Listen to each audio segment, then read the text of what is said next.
venha nos direcionar, venha nos dar sabedoria, venha nos dar capacidade para vencermos toda e qualquer situação que se levante. Fala conosco nessa manhã, Senhor, ministra a Tua palavra ao nosso coração, Senhor, faça fluir a Tua palavra aos nossos ouvidos, tirando todo impedimento, todo embaraço, tudo aquilo que não provém de Ti, Senhor, o que nós pedimos e Te agradecemos, em nome de Jesus. Amém. Abra a Tua Bíblia no livro de Gênesis, capítulo de número 50. Gênesis capítulo 50.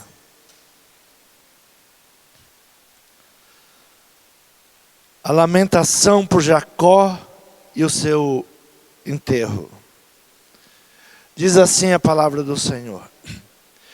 Então José se lançou sobre o rosto do seu pai e chorou sobre ele e o beijou. E José ordenou aos seus servos, os médicos, que embalsamassem a seu pai, e os médicos embalsamaram a Israel.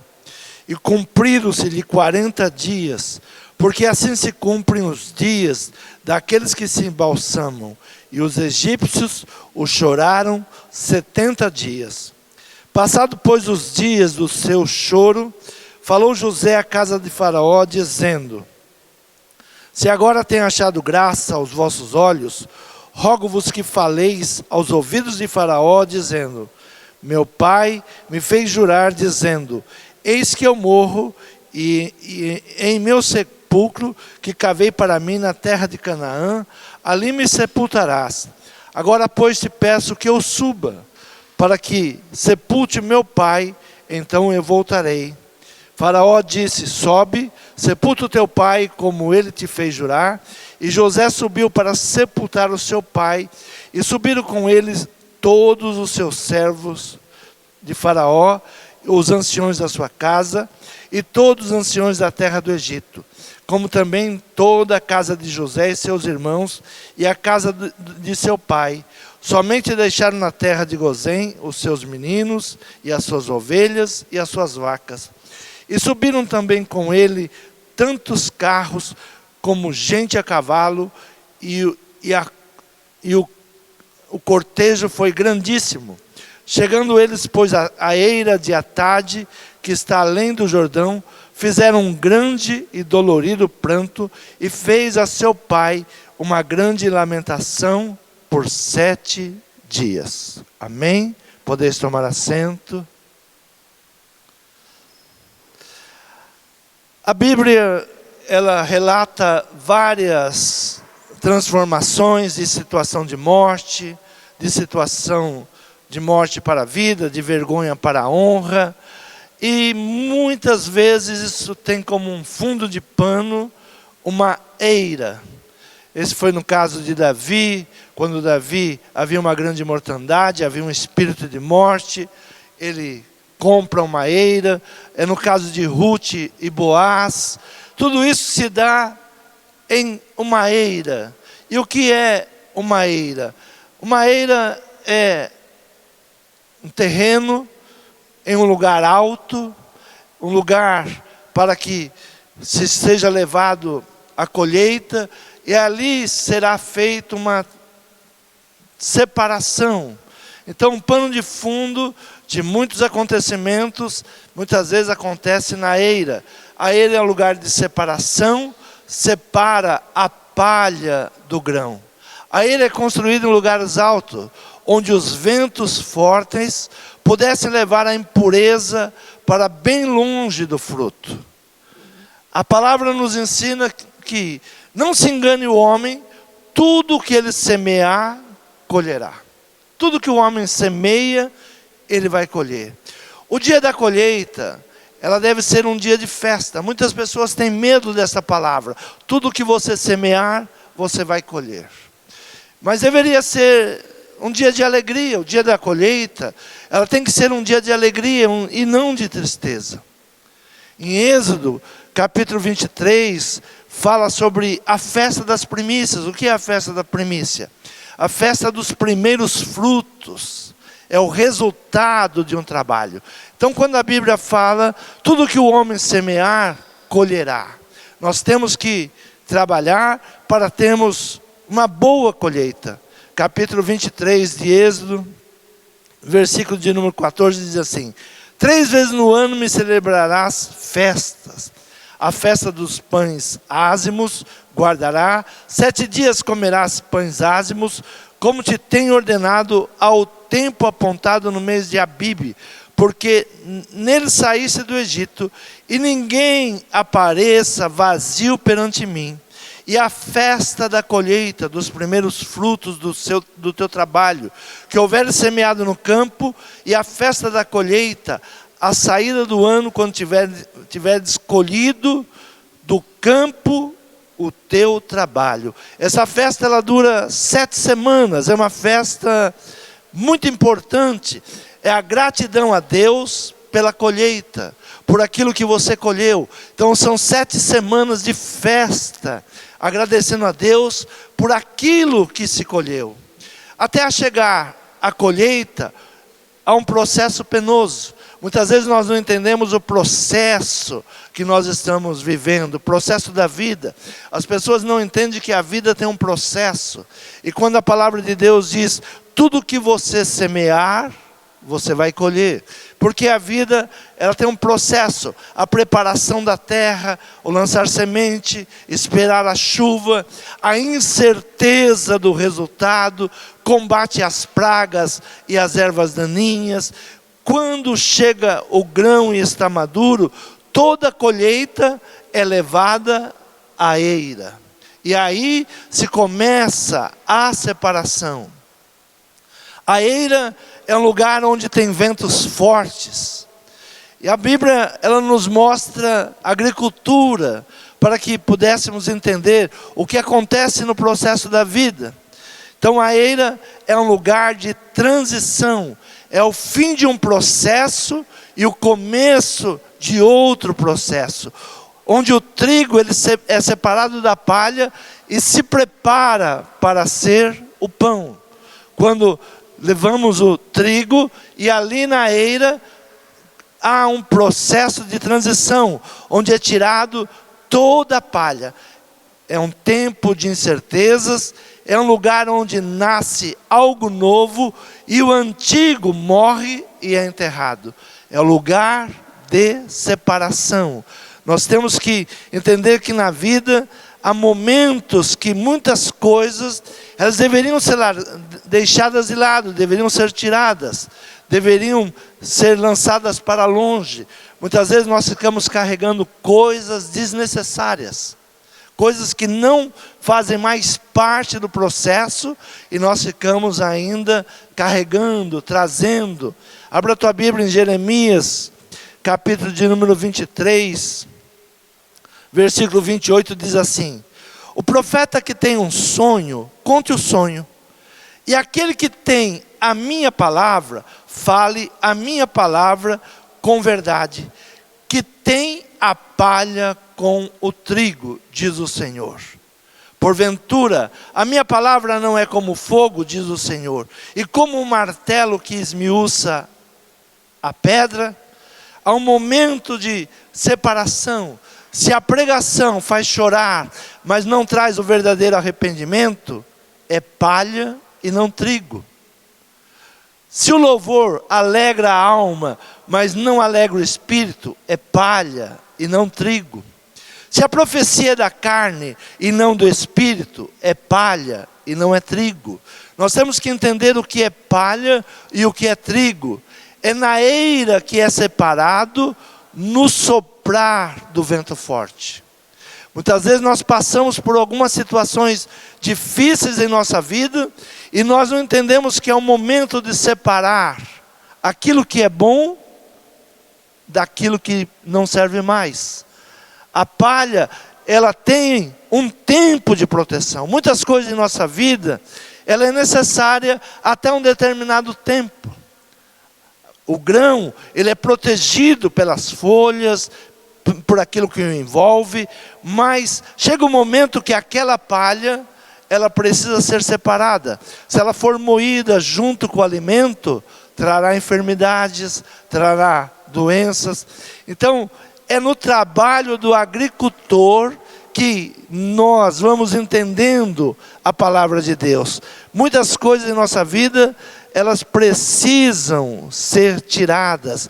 Muitas coisas em nossa vida já não tem mais o porquê estarmos carregando ou porquê estarmos guardando tantas coisas. Abra a tua Bíblia em Mateus capítulo 3, versículo 12, diz assim: em sua mão tem a pá, e limpará a sua eira, e recolherá no celeiro o seu trigo, e queimará a palha com fogo, que nunca se apagará. Quem é esse que tem a pá? É Jesus. João Batista está falando sobre o ministério de Jesus. Em sua mão tem a pá, e limpará a sua eira, e recolherá no celeiro o seu trigo, e queimará a palha com fogo, que nunca se apagará. Separação. Algo importante em nossa vida é separar o bom daquilo que não serve.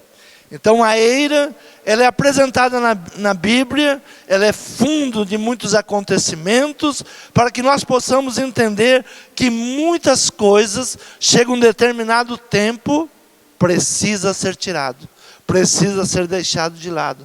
O que tem adoecido muitas pessoas? O passado. Coisas que não servem mais. Coisas que foram úteis para nos ensinar e machucaram, e nós continuamos a trazer essas coisas na nossa vida. Então a eira é o lugar de levar a colheita e ali fazer a separação, o que serve do que não serve. No processo da nossa vida, muitas coisas chegam a um determinado momento que não serve mais, e nós temos que aprender a tirar da nossa vida, temos que aprender a deixar de lado. A palavra fala do patriarca Jacó. Ele teve muitas emoções na sua vida, muitas coisas certas, muitas coisas erradas, e ele morreu no Egito com 147 anos. E ele era um homem muito querido. A palavra nos fala que ele conquistou o coração de muitas pessoas. Ele e o seu filho José, muitas coisas aconteceram pela importância que José tinha ao Egito. Diz que foram 70 dias de choro na sua morte. O Egito chorou 70 dias de luto. A palavra diz que foram 70 dias que o Egito chorou. Então era um homem de grande importância. Era um homem muito importante para o Egito. José pede aos médicos, seus servos, que venham embalsamar o seu pai. A preparação do corpo demora 40 dias. 40 dias. E agora ele pede para Faraó que permita que vá enterrar o seu pai em Canaã, porque ele tem uma sepultura, e o seu desejo era ser enterrado naquela terra, e não no Egito. E José chega-se a Faraó e pede para que possa levar o seu pai para ser enterrado naquela terra. E no versículo de número 10 diz assim: chegando ele, pois, à eira de Atade, que está além do Jordão, fizeram um grande e dolorido pranto, e fez ao seu pai grande lamentação por 7 dias. 7 dias eles ficaram ali na eira, e ali houve choro por 7 dias. Agora imagina 7 dias, você na eira, quantas lembranças vieram à mente dos seus filhos. Às vezes nós vamos a um velório de algumas horas, e as pessoas que estão ali no velório começam a conversar. Olha, lembra-se disso, lembra quando aconteceu aquilo, lembra quando fizemos isso, lembra como nós íamos pescar, lembra como nós jogávamos futebol, lembra como isso acontecia. São as lembranças. Então eles ficaram ali por 7 dias. Quantas lembranças vieram à mente dos filhos de Jacó? Ali estava José, todos os demais filhos, os netos que já eram adultos, porque as crianças ficaram no Egito, os conhecidos. Quanta conversa teve ali naquela eira. Chegando ele, pois, à eira de Atade, que está além do Jordão, fizeram um grande e dolorido pranto, e fez a seu pai uma grande lamentação por 7 dias. E vendo os moradores da terra, os cananeus, o luto na eira de Atade, disseram: é este o grande pranto dos egípcios. Por isso chamou-se Abel-Misraim, que está além do Jordão.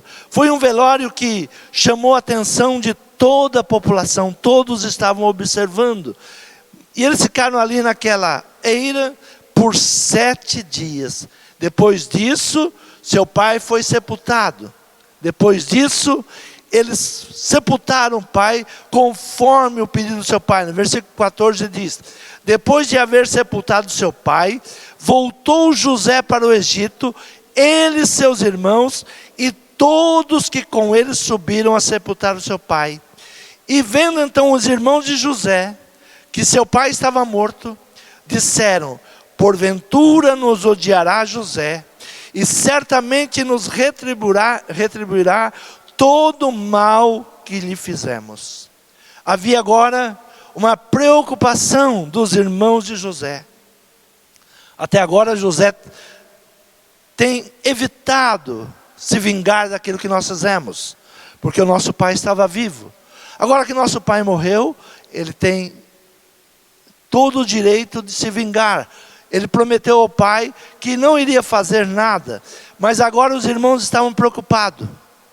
E eles estavam preocupados porque tudo que eles tinham feito para José. E José agora era poderoso no Egito, e poderia fazer um grande mal para eles. Tudo o que eles haviam feito há tantos anos voltou a atormentá-los. Quantas vezes nós estamos vivendo atormentados por coisas que nos aconteceu há anos atrás? Quantas coisas vêm à nossa mente e traz um tormento, porque nós estamos numa preocupação. Assim estavam os irmãos de José. Agora que o pai morreu, José poderia se vingar. E eles vão então buscar, para que José dê a eles uma resposta. Portanto mandaram dizer a José: teu pai ordenou antes da sua morte, dizendo: assim direis a José: perdoa, rogo-te, a transgressão de teus irmãos e o seu pecado, porque te fizeram mal agora, pois rogamos-te que nos perdoe a transgressão dos servos de Deus, de teu pai. E José chorou, e eles lhe falavam.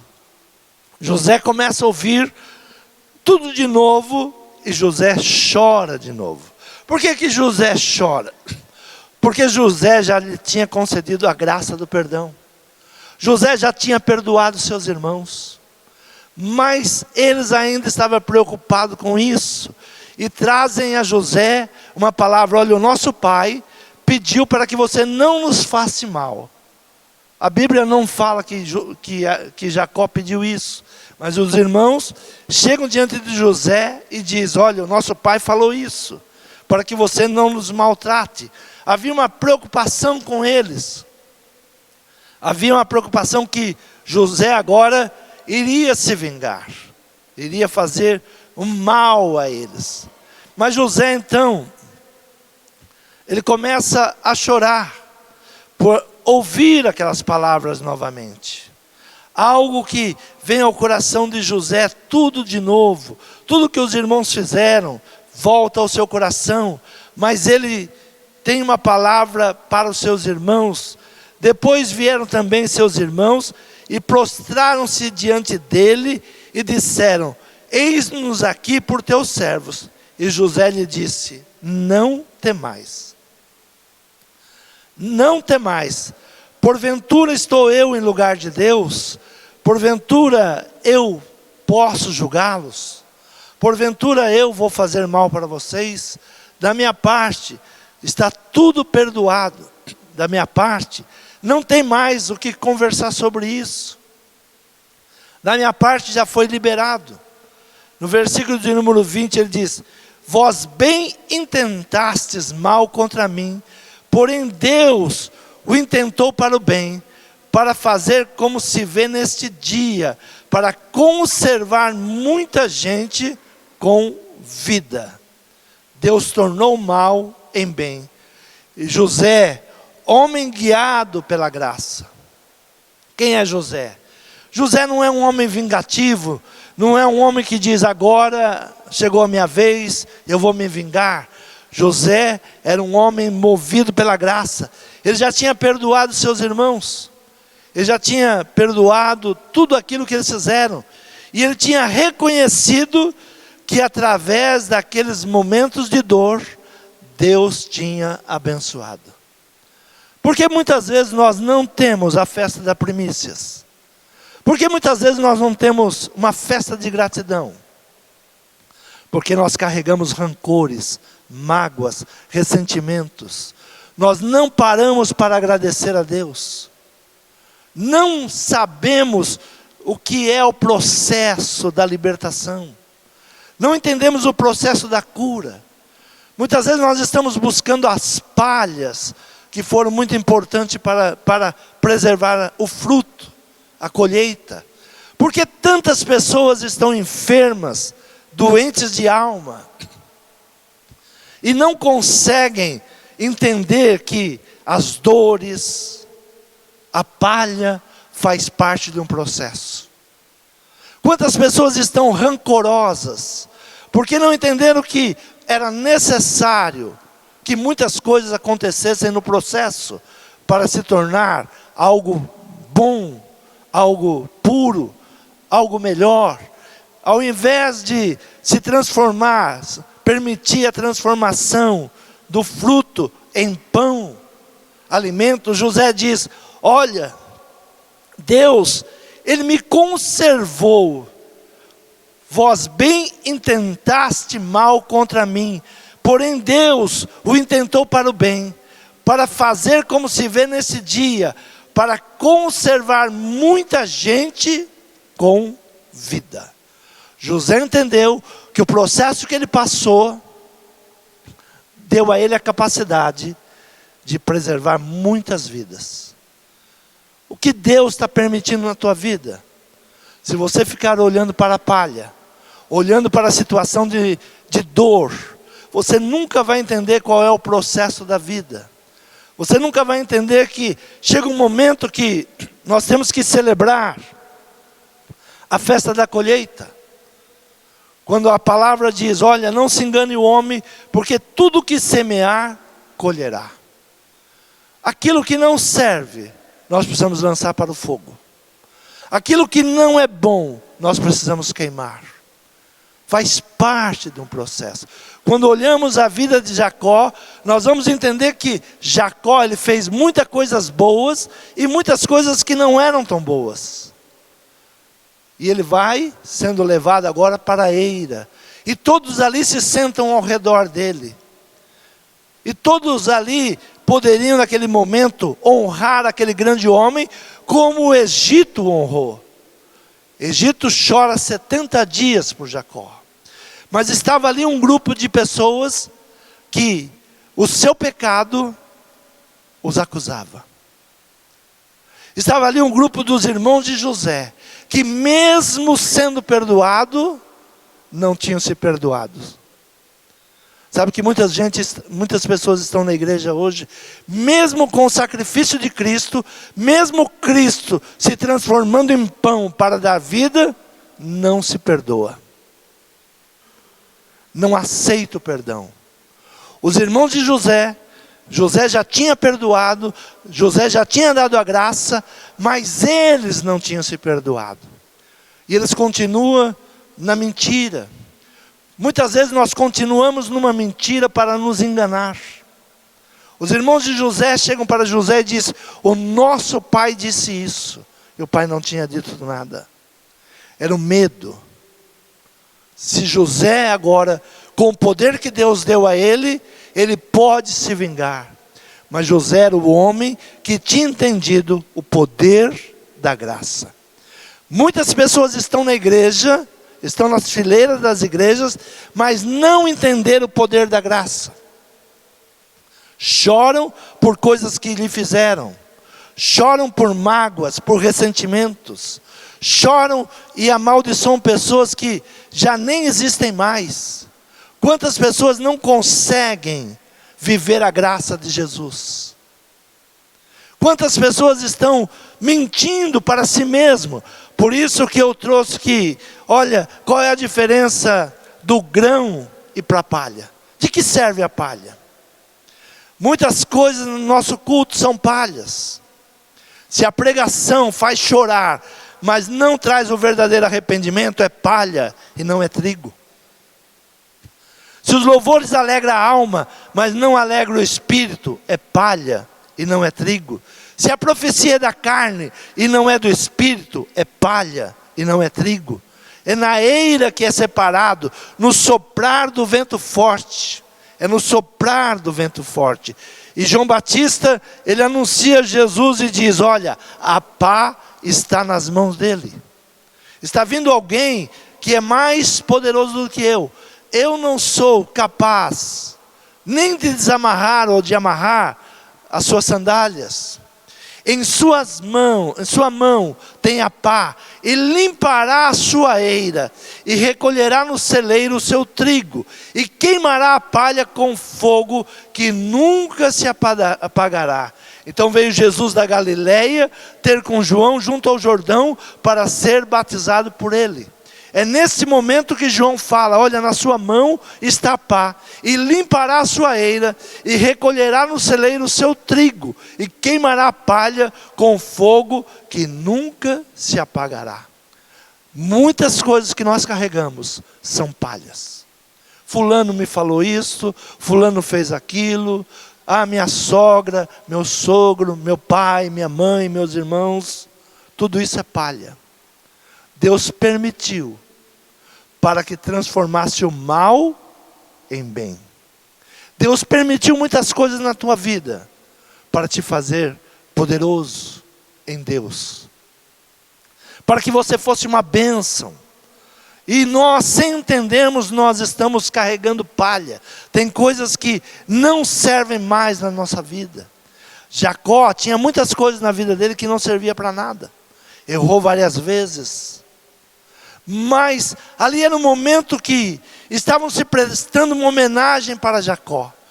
O Egito chora por 70 dias. 70 dias houve choro no Egito. Ele era quem no Egito? Pai de José.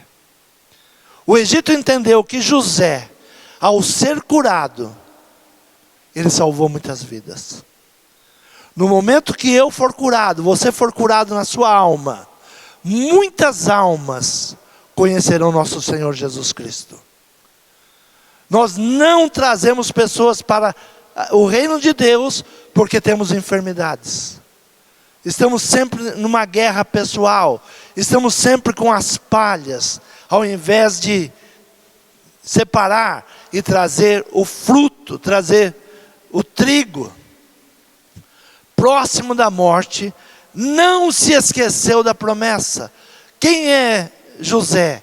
José é aquele que ele foi ser pão para o Egito.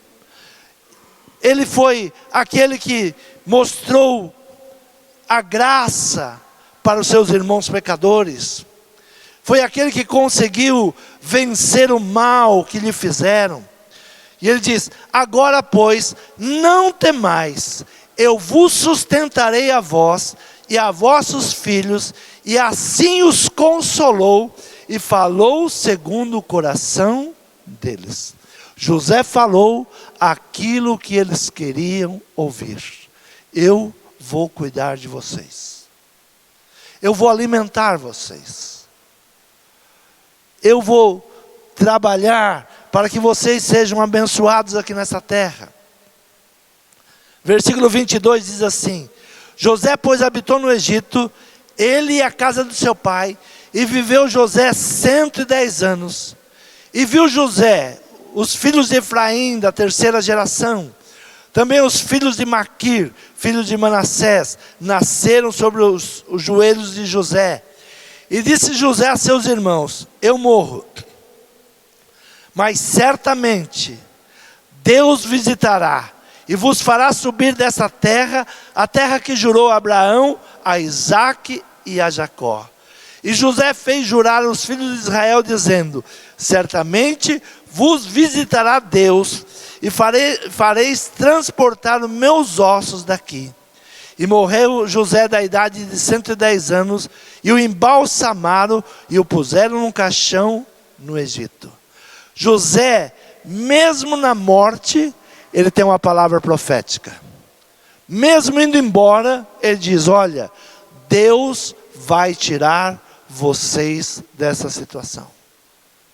Deus levará a terra prometida, e eu quero ir junto. Os meus ossos não fiquem aqui no Egito. Quando vocês forem para a terra prometida, me levem os meus ossos.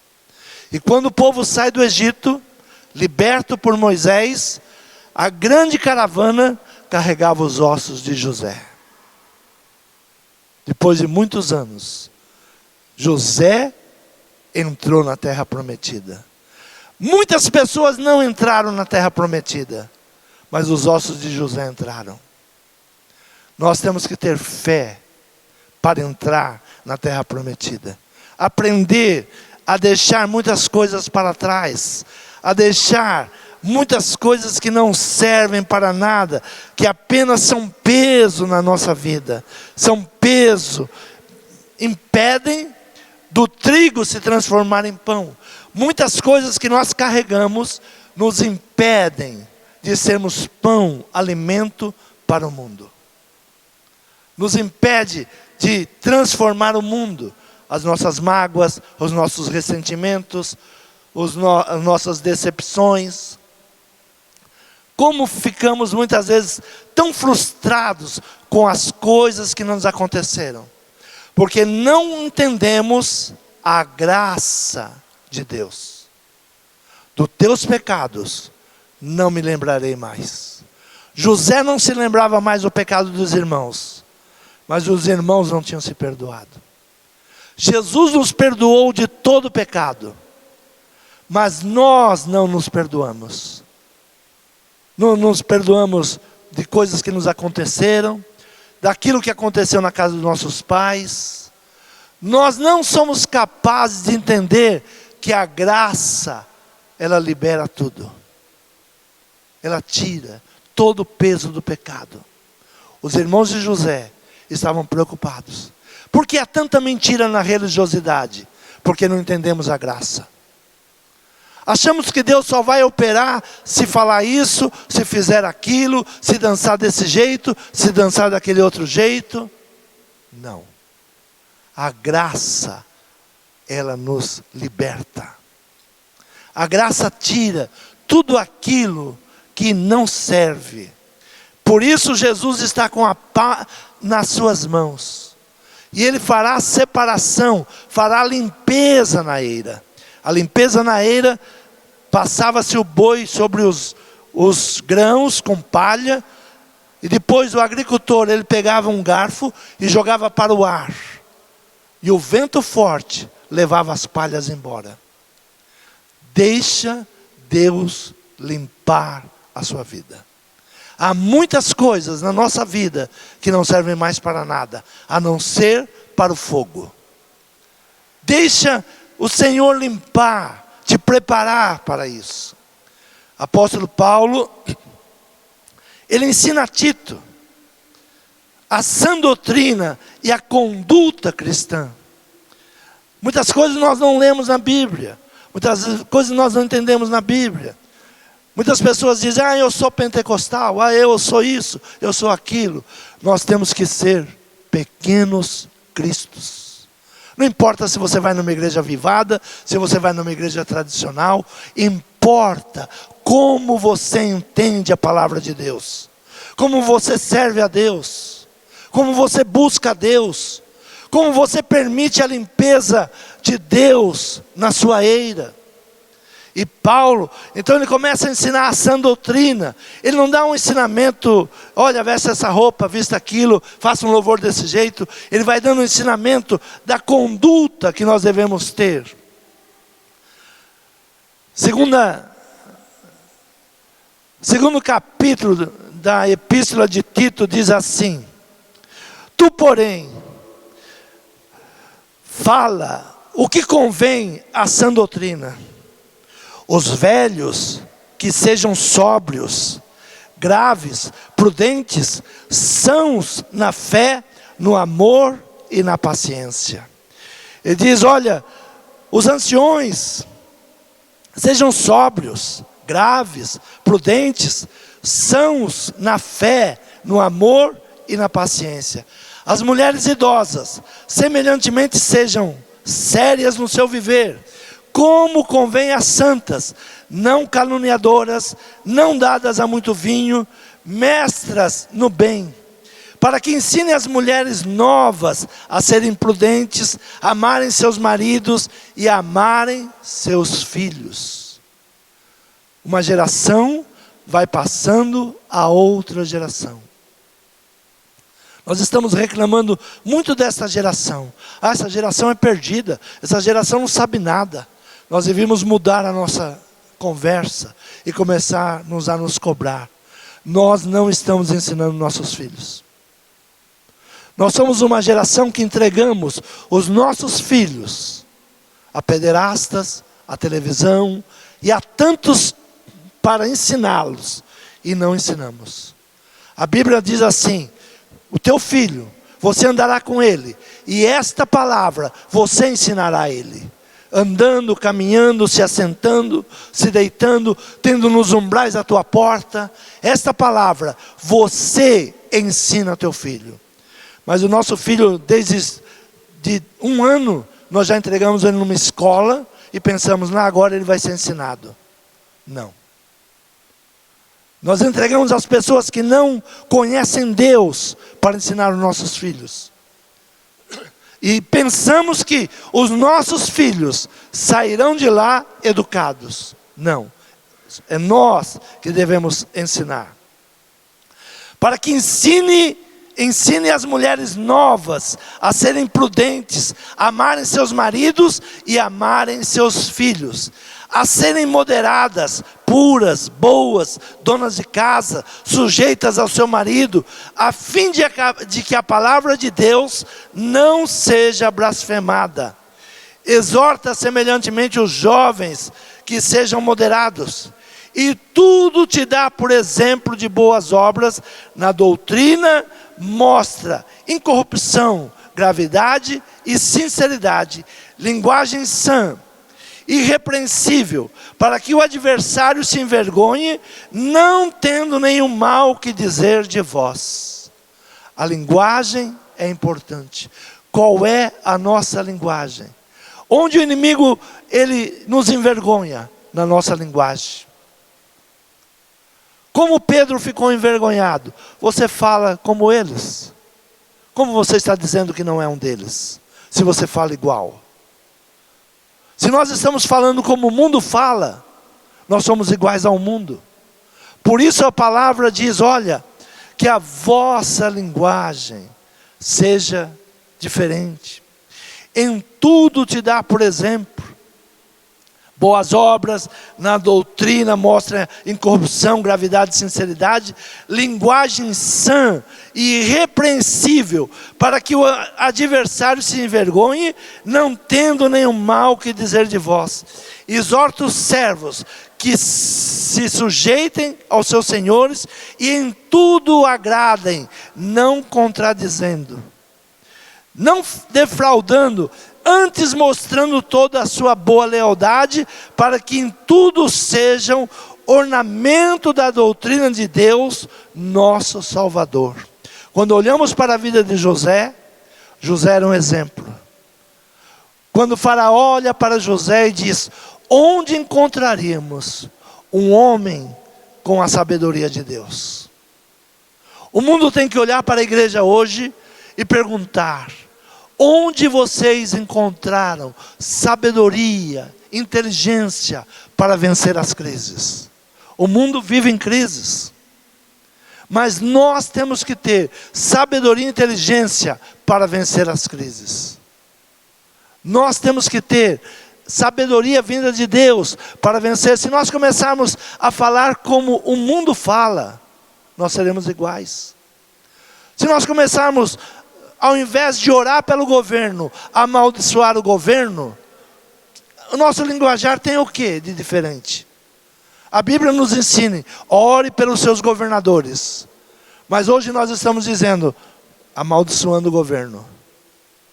Nós estamos vivendo uma vida cristã, como a Bíblia nos ensina? Não. Nós estamos vivendo como o mundo nos ensina. Como o mundo está fazendo. Então o nosso linguajar, ele precisa ser diferenciado. Exorta os servos que se sujeitem aos seus senhores. Exortem os servos que se sujeitem aos seus senhores. Às vezes você entra no mercado e o caixa tem até uma Bíblia do lado ali. Eu sou cristã. Mas quando você ouve ela falar, está falando mal da empresa, está amaldiçoando quem está comprando. Nós temos que aprender a tirar o que não serve, aquilo que não dá resultado. Versículo 11, ele diz assim: porque a graça salvadora de Deus se há manifestado a todos os homens, ensinando-nos que, renunciando à impiedade e às concupiscências mundanas, vivamos neste presente século sóbria e justa e piamente, aguardando a bem-aventurada esperança e aparecimento da glória do grande Deus, o nosso Senhor Jesus Cristo. Tudo isso, ali na eira, José mostrou. Seus irmãos estavam lá, preocupados. Talvez o pensamento dos irmãos era, agora voltando para o Egito, José vai nos lançar numa cadeia. Agora voltando para o Egito, José vai se vingar de nós. E José estava ali prestando condolências, estava ali triste, chorando 7 dias pela perda do seu pai. Mas a preocupação dos seus irmãos qual era? José vai vingar. Qual é a preocupação da igreja hoje? O que o governo vai fazer, o que esse vai fazer, o que aquilo vai fazer. A preocupação de José era, um dia nós vamos sair do Egito. Um dia Deus virá nos visitar e vai cumprir as suas promessas. O que a igreja tem que estar pensando hoje? Na volta do nosso Senhor Jesus Cristo. Muitos estão preocupados com a marca da besta. Mas algo que poucas pessoas entendem é que há a marca de Cristo. O que nós temos que nos preocupar? Eu tenho a marca de Cristo? É isso que nós devemos nos preocupar. Mas a igreja fica procurando a marca da besta, quem vai ser o anticristo, quem vai ser a besta. Eu tenho que me preocupar, eu tenho a marca de Cristo. Eu tenho essa marca, porque é uma promessa para aqueles que têm a marca de Cristo. Aguardando a bem-aventurada esperança e o aparecimento da glória do grande Deus, o nosso Senhor Jesus Cristo, o qual se deu a si mesmo por nós, para nos remir de toda iniquidade e purificar para si um povo seu especial, zeloso de boas obras. Fala disto, exorta e repreende com toda autoridade, ninguém te despreze. Fale disso. É disso que nós precisamos falar. Aguardando a volta do nosso Senhor. Quando nós vamos a cartas aos Hebreus, e nós vamos ali olhar os grandes feitos dos grandes heróis. Capítulo 11 de Hebreus fala sobre os grandes feitos dos heróis. E a única coisa que fala de José é que ele falou que o seu corpo, os seus ossos, entrariam na terra prometida. Ali poderia falar que ele salvou todo o Egito, que ele salvou a terra da fome. Mas o que fala ali? Da sua esperança. Um dia os meus ossos entrarão à terra prometida.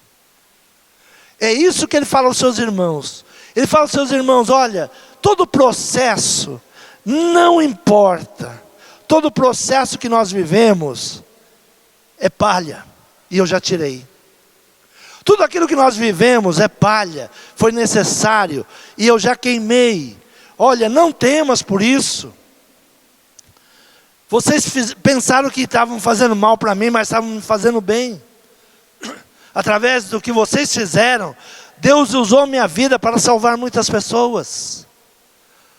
O mal que aconteceu na tua vida, se você usar como testemunho para Deus, salva muitas pessoas.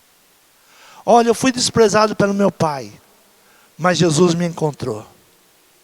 Usa isso para a bênção das vidas. Mas nós usamos a palha como se a palha fosse algo bom. Olha, eu fui desprezado na minha casa, meu pai não gostava de mim, a minha irmã me batia, meu irmão me batia. São palhas. Aprenda a perdoar. Você será perdoado como você perdoa. Suba a eira e permita a pá do nosso Senhor Jesus Cristo fazer uma limpeza, tirando todo o ressentimento, tirando toda a mágoa, todo o ódio, todo o rancor. Muitas pessoas estão enfermas por causa do passado. Do teu passado eu não me lembro mais. Eu lancei nas profundezas do mar e deles não me lembro mais. É um tempo de cura. É um tempo de lançar as palhas para longe. É um tempo de desprender as palhas, usar o trigo para o pão e as palhas para o fogo. O que tem a ver a palha com o trigo? A palavra de Deus hoje está nos dizendo, o que tem a ver o teu problema passado naquilo que eu te transformei hoje? Tu és meu separado, tu és meu ungido, eu tenho promessa de vida e vida em abundância para você. O que tem a palha a ver com isso? O que tem a palha a ver com tudo isso? É apenas história, apenas algo que passou. Então José, ele entendeu a graça de Deus. Ele disse, não temais, porventura estou eu em lugar de Deus? Deus sabe todas as coisas cooperam para o bem daqueles que amam a Deus. Eu passei isso, na minha infância aconteceu aquilo. Todas as coisas cooperam para o bem. Do mal, tire o bem. Deus é perito em transformar maldições em bênção. Deixa Deus trabalhar. Deixa Deus agir. Então José, ele agora tem uma palavra para os seus irmãos. E disse José a seus irmãos, eu morro, mas Deus certamente vos visitará e vos fará subir desta terra, a terra que jurou a Abraão, a Isaque e Jacó. E José fez jurar os filhos de Israel, dizendo, certamente vos visitará Deus, e fareis transportar os meus ossos daqui. E morreu José da idade de 110 anos, e embalsamaram, e o puseram num caixão no Egito, esperando o dia de transportá-lo. O que nós estamos esperando? O dia que o Senhor vem buscar a sua igreja. Nós temos que estar prontos. Certamente o Senhor virá buscar a sua igreja. É um tempo de separar. É um tempo de transformação. É um tempo de permitir ser trigo para alimentar o mundo. Tudo o que te aconteceu, tudo o que aconteceu na tua vida, transforme em pão. Olha, um dia eu passei por isso. Quando vier alguém falando de uma grande miséria na sua vida, seja um testemunha daquilo que Deus fez. Olha, eu já passei por isso. Eu também sofri isso. Mas Jesus, Ele me curou. Jesus me transformou. Jesus mudou a minha situação. Eu nem me lembro mais daquela situação. Eu passei por algo tão parecido como você. Mas eu dei crédito à graça. Eu não era merecedor. Eu não podia ser povo de Deus. Mas pela graça, Ele me fez povo seu. Isso é o que importa. O que você passou, suba na eira e permita o vento forte fazer a separação. Tem coisas que não servem, tem coisas que você não precisa carregar, tem coisas que não precisam estar grudados na tua vida, tem coisas que não têm mais utilidade na tua vida. Permita o fogo, permita o vento levar para longe. Mágoa, ressentimento, rancor, ódio, tudo isso é palha. Permita levar embora. Você crê nessa palavra? Se coloque de pé. Fale com o Senhor nesta manhã. Peça ao Senhor que tire, que o Senhor possa te limpar. Ele está com a pá para a limpeza da eira. Ele está com a pá para a separação do que não serve. É a graça do nosso Senhor Jesus Cristo que nos limpa, que nos purifica, que separa o que serve do que não serve, que separa o bom daquilo que é ruim. Permita a Deus nessa manhã te curar. Quantas coisas vêm à tua mente, como os irmãos de José. Eles não podiam sentar em um momento de reflexão, que o mal estava na mente deles, mas já tinham recebido a graça. Talvez o diabo todas as manhãs te acuse, no momento de reflexão, mas ouça a voz do Senhor: dos teus pecados eu não me lembro mais. Você é uma nova vida. Você agora, nas minhas mãos, é pão. Alimente a multidão. Alimente aqueles que chegam perto de você com fome. A minha palavra é água. A minha palavra é pão. Fale da palavra de Deus. Não fale dos problemas que você viveu. Só use como bom exemplo daquilo que Deus te limpou, daquilo que Deus fez, da transformação que aconteceu na tua vida, da limpeza que Deus te concedeu, do perdão e da graça do nosso Senhor Jesus Cristo. Chegue às festas da colheita.